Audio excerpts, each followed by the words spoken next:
আমাৰ মাজত জাতীয় আদৰ্শ শিক্ষা সংসদৰ আজি কাৰ্যনিৰ্বাহক সভা হৈছে। বিদ্যালয় সকলোবোৰ প্ৰায় 25খন স্কুলৰ তত্ত্বাৱধায়কসকল আছে। আমাৰ জাতীয় আদৰ্শ শিক্ষা সংসদৰ অধ্যক্ষ ডাঙৰীয়া ডক্টৰ জয়ন্ত বিশ্ব শৰ্মা ডাঙৰীয়া আছে, সচিব ডাঙৰীয়া ৰাণা বশিষ্ঠ ডাঙৰীয়া আছে, আমাৰ মানে ট্ৰাষ্টৰো আমাৰ মানুহ আছে, গতিকে নিমাই দাস ডাঙৰীয়া আছে, আমাৰ বিশ্বলেখা ছাৰো আছে। এতিয়া কথাটো হ'ল আজি আমাৰ ডক্টৰ জয়ন্ত বিশ্ব শৰ্মা ডাঙৰীয়াই যিহেতু কাইলৈ তেখেত যাব, সকলো বিদ্যালয়ৰ ছাত্ৰ ছাত্ৰী আৰু কৰ্তৃপক্ষক নহয় ছাত্ৰ ছাত্ৰী শিক্ষক দুটা উদ্দেশ্য তেওঁ ক'ব যে ছাত্ৰ ছাত্ৰীৰ যিটো বৃত্তিমূলক এটা পৰীক্ষা তেওঁ প্ৰশান্ত বিশ্ব শৰ্মাৰ নামত অনুষ্ঠিত কৰিব। সেই বিষয়ে কেনেকৈ কি কৰিব লাগিব আমি গৈ বিদ্যালয়ত কোৱাতকৈ তেওঁৰ মুখেৰে আৰু কি পৰিকল্পনা কৰিছে ছাত্ৰ ছাত্ৰীৰ কাৰণে, শিক্ষক শিক্ষয়িত্ৰীৰ কাৰণে এটা বাৰ্তা পোনপটীয়াকৈ এই ভিডিঅ'ৰ জৰিয়তে আপোনালোকক জনাবৰ কাৰণে মই অধ্যক্ষ ডাঙৰীয়াক অনুৰোধ জনালোঁ।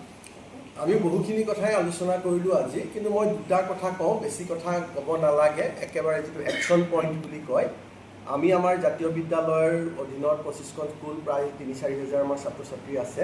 তেওঁলোকৰ মাজত আমি শ্ৰেণী অনুযায়ী, স্তৰ অনুযায়ী আমি এটা টেলেণ্ট চাৰ্চ পৰীক্ষা এটা পাতিম, বৃত্তি পৰীক্ষা এটা পাতিম, আৰু সেইটো আমি দুটা স্তৰত পাতিম, দুবাৰ পাতিম বছৰটোত, দুটাৰ গৈ আমি তাৰ পৰা একেবাৰে চূড়ান্ত আমি তালিকাখন আমি তৈয়াৰ কৰিম। আৰু সেইটো এটা, আৰু আমি সকলোকে সেইটো ভাগ লোৱাৰ, প্ৰত্যেকজনকে ভাগ লোৱাৰ উদ্দেশ্য, আৰু পৰীক্ষাটো আমি অনলাইন ধৰণে পাতিম, যিটো এটা আজি নিয়ম হৈছে আজিকালি। গতিকে অনলাইন হিচাপে পৰীক্ষাটো তেওঁলোকে দিব, যাতে এই বয়সৰ পৰাই তেওঁলোকৰ পৰিচিতি হয় এই ধৰণৰ পৰীক্ষাৰ লগত। আৰু পৰীক্ষাটো সাধাৰণ জ্ঞান সম্পৰ্কীয় পৰীক্ষা হ'ব। আমি পাঠ্যপুথিৰ পৰা আঁতৰি আহিব খুজিছোঁ, কাৰণ এখন পাঠ্যপুথিত যদি আমি ল'ৰা ছোৱালী এগৰাকীক সীমাবদ্ধ কৰি ৰাখোঁ, সেইগৰাকীৰ জীৱনটো ধ্বংস কৰা হয়। আচলতে আজিৰ শিক্ষা হৈছে যে কি শিকিব লাগে এটা স্তৰত বা এটা শ্ৰেণীত বা এটা 3-4 বছৰৰ ভিতৰত, যিটো কাৰিকুলাম বুলি কয়। আমি এতিয়া কাৰিকুলাম বেছড এডুকেশ্যনটোৰ ওপৰত গুৰুত্ব দিব লাগে, যে এইখিনি কাৰিকুলাম আৰু এইখিনি ল'ৰা ছোৱালীজনীয়ে ক'ৰ পৰা কেনেকৈ শিকে সেইটো মুখ্য কথা নহয়, তেওঁলোকে শিকিব লাগে।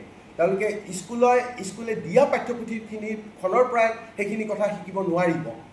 কাৰিকুলামখন এনেকুৱা হ'ব লাগিব আচলতে, য'ত ল'ৰা ছোৱালীখিনিক আমি প্ৰবৃত্ত কৰাব পাৰোঁ যে তেওঁলোকৰ নিজে কিছুমান কাৰিকুলামখনৰ ওপৰত চকু দি তেওঁলোকৰ নিজৰ শিকাৰ এটা তাৰণা হয়।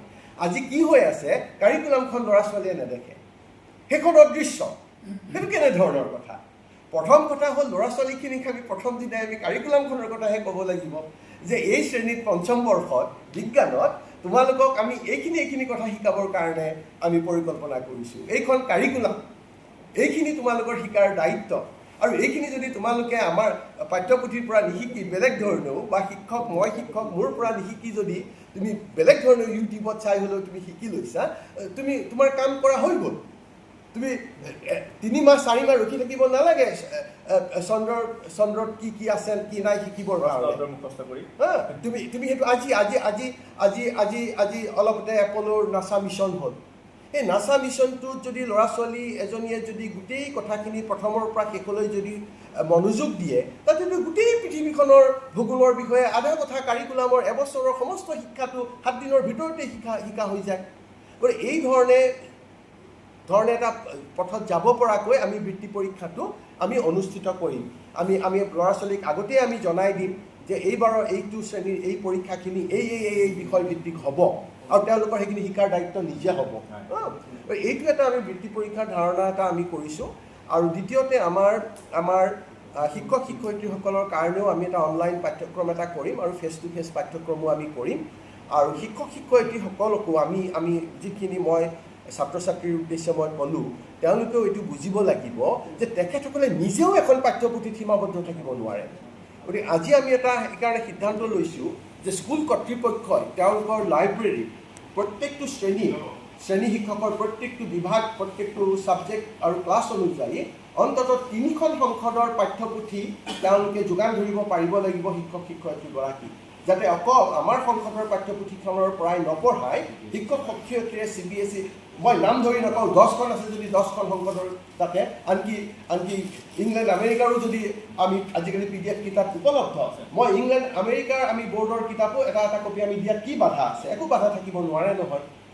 গতিকে স্কুল লাইব্ৰেৰী আৰু কিতাপ কিনিব নালাগে আজিকালি পইচা খৰচ কৰি পেলাই মই কেম্ব্ৰিজৰ চিলেবাছৰ কিতাপখিনি PDF কপিখিনি মই যোগান ধৰিম মই আচলতে যোগান ধৰিলে মোৰ ওপৰত বোজা পৰে তবু ময়ে কৰিম সেইখিনি আপোনালোকৰ মাজৰ যিকোনো এজনে সেইখিনি বিচাৰি উলিয়াব পাৰে একেবাৰে উপলব্ধ মুক্তভাৱে গতিকে মই বিশেষ কথা মই নকওঁ এইখিনি আমাৰ স্কুলকেইখনৰ আমাৰ শিক্ষক শিক্ষয়িত্ৰী আৰু অভিভাৱকসকলৰ উদ্দেশ্যে মই এইখিনি কথা ক'লোঁ এইখিনি মই কৰ্তৃপক্ষক অনুৰোধ জনাইছোঁ যাতে অভিভাৱকসকলৰ মাজলৈও এই আমাৰ আজিৰ মিটিঙৰ যিটো আমাৰ স্পিৰিট যিটো আমি ল'ৰা ছোৱালীখিনিক লৈ কি সপোন দেখিছোঁ সেইখিনি যাতে আপোনালোকে সুচল কৰি দিয়ে তেখেতসকলেও জানিব পৰা ধন্যবাদ